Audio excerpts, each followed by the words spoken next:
जब प्रेम ने ताज नहीं दिल को चुना, राजमहलों के चमचमाते झूमरों और शाही दरबारों की चकाचौंध में किसी ने कभी सोचा भी नहीं था कि एक साधारण लड़की के पैरों की मिट्टी से सजी चप्पलें किसी राजा के दिल का रास्ता बन जाएंगी।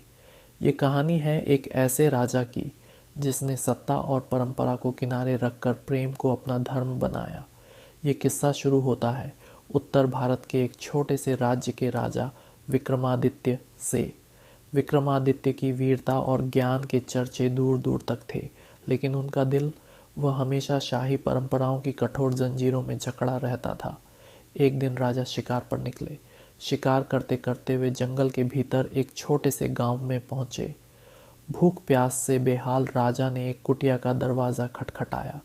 दरवाज़ा खोला एक साधारण सी दिखने वाली लड़की ने, जिसका नाम था माधवी।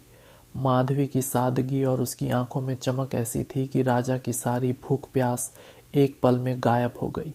माधवी ने उन्हें अंदर बुलाया, खुद की रसोई से खाने को कुछ दिया और अपने सीधेपन में राजा से पूछा, आप कोई बड़े आदमी लगते हैं, पर कपड़े तो साधारण हैं। क्या आप किसी राजा के सेवक हैं?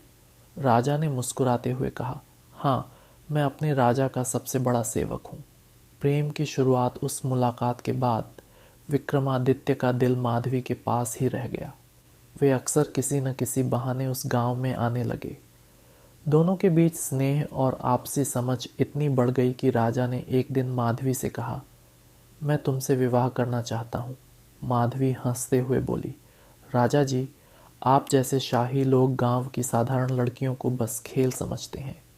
मैं आपकी कहानियों पर विश्वास नहीं करती। राजा ने कहा, अगर मैं सच में राजा होता और तुम्हें अपनी रानी बनाता तो क्या तुम मानती?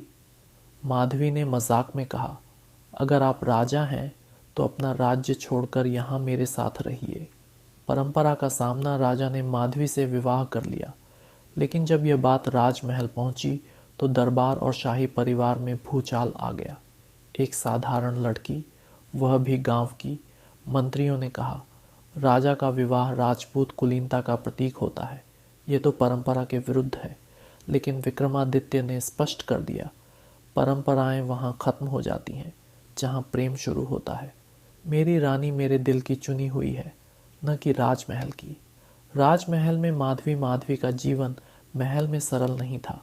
उसे हर कदम पर अपमान और तानों का सामना करना पड़ा। दरबार की रानियां और दासियां उसे गंवार रानी कहकर चिढ़ाती थीं। एक बार एक दरबारी ने कहा, राजा, आपने प्रेम में अंधे होकर राज्य की प्रतिष्ठा मिट्टी में मिला दी। राजा ने कहा, मिट्टी में ही तो सबसे कीमती हीरे मिलते हैं। तुम क्या जानो माधवी का मूल्य। त्याग और प्रेम का बलिदान। समय बीतता गया। एक दिन राज्य पर दुश्मनों ने हमला किया।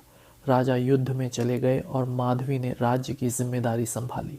उसकी सादगी और समझदारी ने संकट के समय राज्य को एकजुट रखा। जब राजा लौटे तो उन्होंने देखा कि उनकी साधारण रानी ने वह कर दिखाया जो कोई रानी नहीं कर सकती थी। लेकिन युद्ध के दौरान माधवी बीमार पड़ गई थी। जब राजा को यह पता चला तो वे महल की सभी रीतियां छोड़ माधवी के पास कुटिया में चले गए। माधवी ने अंतिम सांस लेते हुए कहा, राजा, मैंने आपसे कहा था, प्रेम महलों में नहीं रहता, वह तो इस मिट्टी में है।